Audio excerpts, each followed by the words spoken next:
여러분 안녕하십니까? 여수 MBC 뉴스데스크입니다.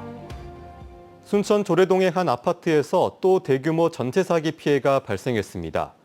이른바 무자본 갭 투자를 한 집주인에게 임차인 수십 명이 전세 보증금을 돌려받지 못하고 있는데요.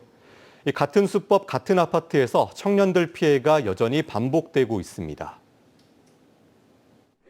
2년 전 순천시 조례동 시대 아파트에 전셋집을 마련한 20대 남성. 최근 계약 만료를 앞두고 새 집을 알아보던 중 전세 보증금을 못 돌려받을 수 있다는 소식을 들었습니다. 내용을 처음 알게 된 건 이웃 임차인이 아파트 곳곳에 내건 전세 사기 피해 알림 현수막과 전단이었습니다. 그 엘리베이터 전단지 보고 저거 내 임대인이랑 부동산인데 싶어가지고 연락을 해보니까 다른 사람들한테는 이미 문자로 통보를 한 상태여가지고 못 주겠다고, 반환금을 못 주겠다고. 첫 직장에서 모은 목돈과 은행 대출로 마련한 보증금 7,500만 원을 떼일 위기입니다. 어렵게 살다가 열심히 막 취업하고 나서 집을 얻은 건데 2년에서 3년은 좀 아낄 거 아껴서 열심히 모았는데, 이 아파트는 지난 2020년부터 4년 동안 이른바 무자본 갭 투자 방식으로 피해자 173명으로부터 95억 원대 전세 사기 행각을 벌인 일당이 재판에 넘겨지기도 했습니다. 이번에도 유사한 수법으로 임대인 한 명이 최소 30가구 이상 전세 보증금을 돌려주지 못하고 있는 것으로 파악됩니다. 같은 수법, 같은 아파트에서 청년들 피해가 반복되는 만큼 확실한 제도적 지원과 실태 파악이 필요하다는 지적입니다. 수년 전에 발생했던 아파트에서 똑같은 방식으로 똑같이 또 청년층을 대상으로 피해가 좀 발생을 했는데, 이런 부분들은 정치권이나 행정이 좀 나서야 되는 부분인데 피해자분들께서 여전히 본인들이 좀 발벗고 나서고 계시는 상황입니다. 최근 일부 피해 임차인은 순천경찰서에 임대인을 상대로 고소장을 제출했습니다. 경찰은 곧 피해자들을 불러 조사를 시작한 뒤 본격적인 수사에 착수할 예정입니다. MBC 뉴스 유민호입니다. 선거구 획정 과정을 투명하게 공개하라는 정당의 목소리가 이어지고 있습니다. 진보 조국혁신당 순천지역위원회는 오늘 순천시의회에서 기자회견을 열고 자치단체 선거구 획정 과정이 불투명하고 시민 참여가 배제된 채 진행되고 있다며 이같이 밝혔습니다. 두 당은 전남도가 선거구 획정위원회 구성 과정과 위원 명단을 즉각 공개하고 모든 회의와 자료를 도민에게 공개하라고 촉구했습니다.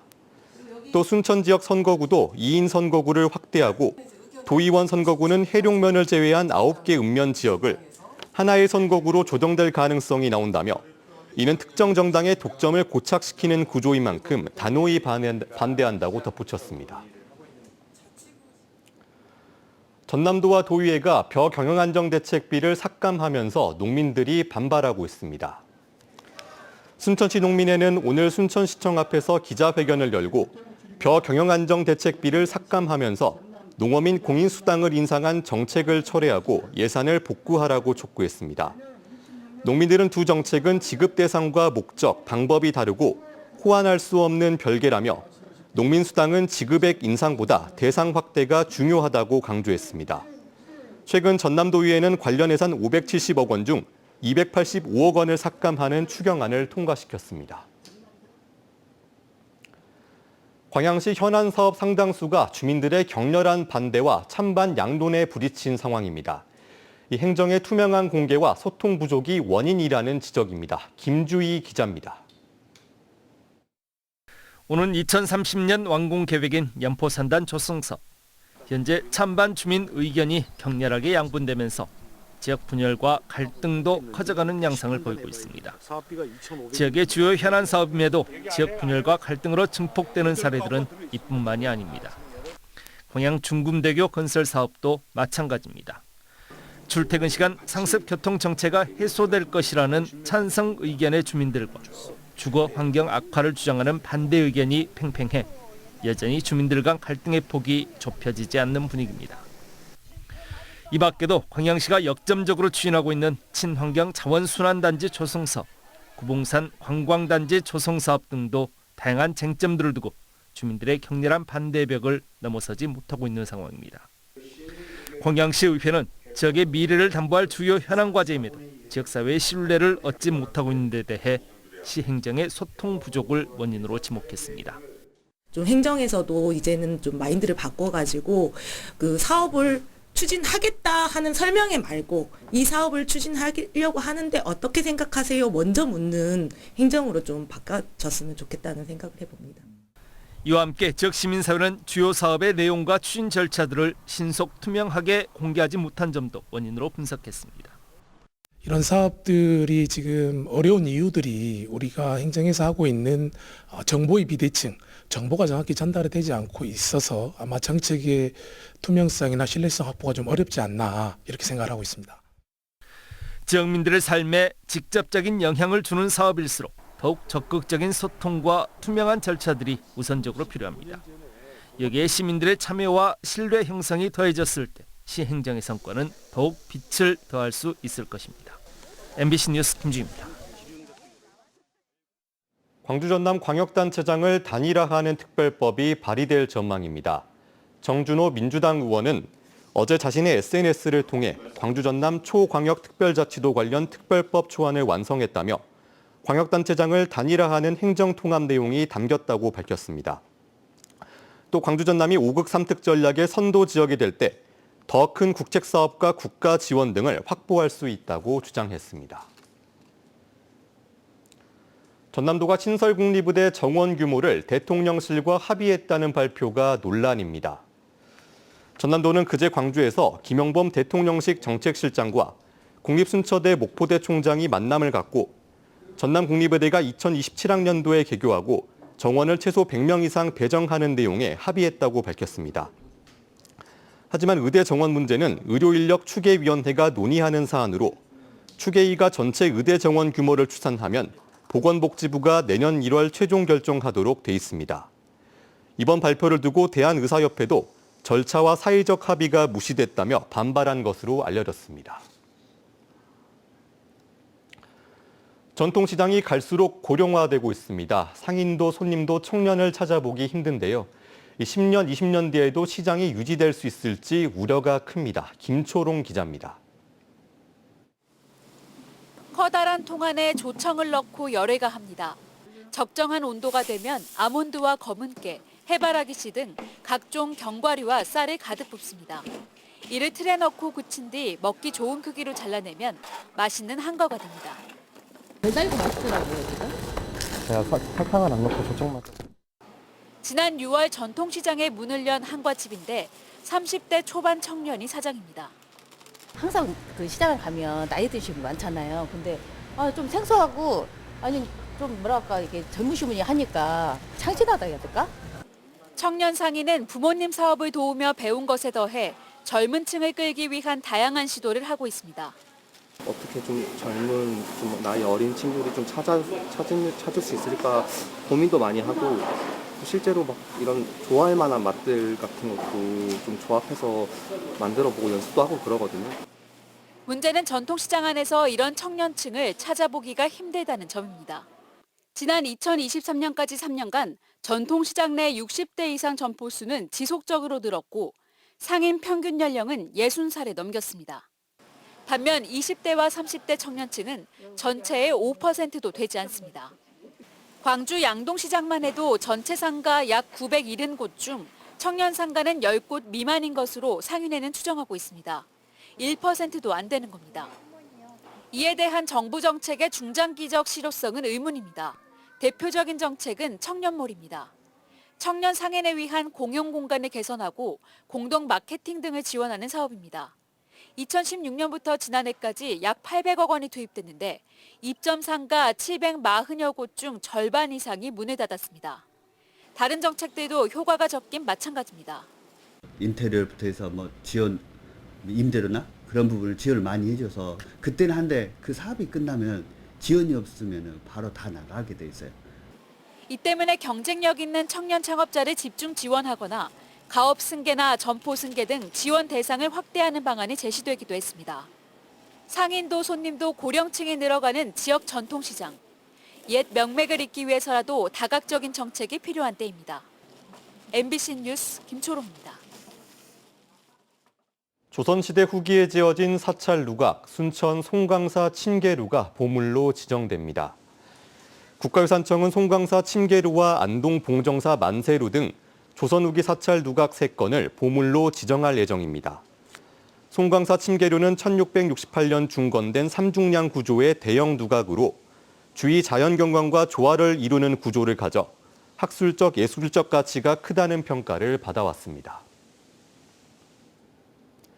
광양 백운산에서 대흥란 노랑붓꽃 등 멸종위기종이 자생하는 것이 확인됐습니다.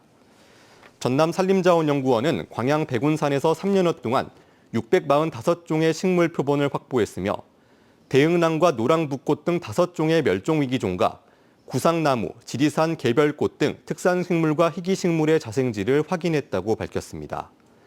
산림연구원은 이번 조사 기간 직접 촬영한 사진들을 묶은 전남의 식물자원 광양시 백운산편 도감을 책자로 발간했습니다. 기후변화로 수십 년간 유지한 쌀 정책을 재점검하라는 목소리가 커지고 있습니다. 생산 환경이 크게 달라진 만큼 신품종 개발 등 개발 산업의 전반의 변화가 필요하다는 지적입니다. 박종호 기자입니다. 전례 없는 쌀값 폭등과 품귀 현상으로 몸살을 겪은 일본. 정부가 비축미를 풀었지만 쌀값은 좀처럼 안정되지 않았고 결국 농정 책임자가 사퇴하는 사태로까지 이어졌습니다. 1970년대부터 감산 정책을 이어온 일본은 기후위기라는 변수를 반영하지 못한 채 기존 정책을 반복해왔습니다.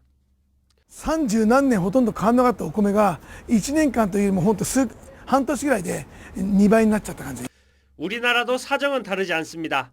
벼멸구와 깨시무늬병 같은 재해부터 태풍, 폭염 같은 이상기후가 쌀 생산량과 품질을 위협하고 있지만 여전히 감산 기조 속에서 논타작물 전환 정책이 중심이 되고 있습니다.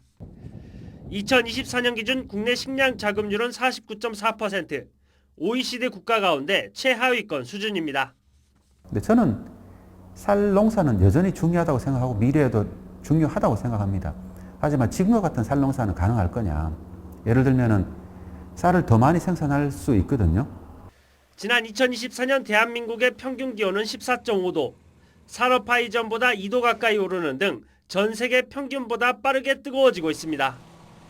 기온이 1도 오를 경우 벼 수확량은 최대 10%까지 줄고 쌀 품질 역시 급격히 떨어진다는 것이 학계의 공통된 분석입니다.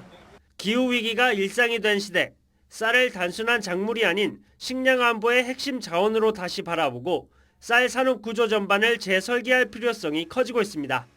MBC 뉴스 박종호입니다.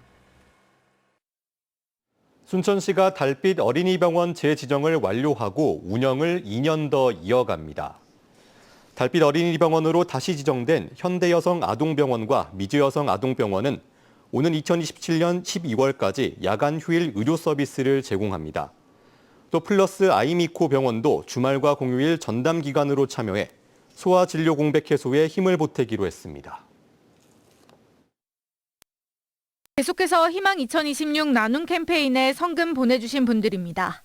순천시 해룡면 신대중흥 8차 아파트 주민일동 288만 7,460원, 순천시 왕지회 회원일동 100만 원, 순천시 해룡면 신대유치원 유아 및 교직원 일동 97만 4,100원, 신월마을 주민일동 12만 원, 남가마을 주민일동 23만 원, 대가마을 주민일동 21만 3천 원, 유룡마을 주민일동 10만 원, 순천시 해룡면 해창마을 주민일동 18만 원, 마산마을 주민일동 25만 원, 안경나라 금당점 13만 원, 장천동 5통 주민일동 75만 원, 도사동 16통 홍두마을 주민일동 25만 원, 순천시 도사동 43통 오룡 에너지마을 주민일동 20만 원, 서면 윤리마을 주민일동 10만 원, 외서면 농소마을 주민일동 10만 원, 도심마을 주민일동 15만 원, 중앙동 5통 주민 및 해성사우나 54만 원, 순천시 중앙동 8통 주민일동 18만 3천 원, 11통 주민일동 19만 원, 학수경로당 회장 박충남 10만 원,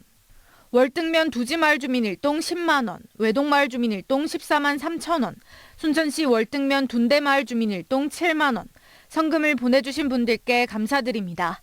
희망 2026 나눔 캠페인은 1월 말까지 접수합니다. 초봄 같은 날씨가 이어지면서 내일도 일교차가 10도 이상 크게 벌어지겠습니다. 내일 최저 기온은 6도에서 10도에 머무르겠고 낮 최고 기온은 광양이 18도까지 오르는 등 비교적 따뜻하겠습니다. 파도는 남해서부 앞바다에서 최고 1m, 먼바다에서 2m로 비교적 잔잔하겠습니다. 내일 늦은 새벽부터 저녁 사이 비 소식 있는데요. 전남 해안 예상 강수량은 5mm에서 10mm, 그 밖의 지역은 5mm입니다. 비가 온 뒤에는 날씨가 추워지겠고 기상청은 강풍과 풍랑에 유의할 것을 당부했습니다. 여수시가 11번째 여수관광 웹드라마 더 섬을 제작합니다. 이번 작품은 여수 섬에서 태어나 각자 다른 삶을 살아온 5명의 주인공들이 서로를 통해 희망과 용기를 회복하는 과정을 담았습니다. 촬영은 낭도와 추도, 적금대교 등 여수 대표 관광지에서 진행되며 여수시는 내년 3월 배포를 목표로 하고 있습니다. 전남도가 화순 전남대병원에 125억 원을 지원해 시설을 개선합니다. 이에 따라 화순 전남대병원은 수술실 규모를 확대하고 중증질환 치료 장비 등을 도입할 예정입니다. 주요 장비로는 감마 나이프와 디지털 혈관 조형 촬영 장치, X선 혈액 조사 등이 있습니다. 광양시가 배알도 해맞이 다리에 섬진강 조망 쉼터를 조성해 개방했습니다. 광양시는 배알도 수변공원에 위치한 해맞이 다리 중앙부 원형 공간에 섬진강 흐름과 풍경을 온전히 마주할 수 있는 쉼터를 조성해 개방했습니다.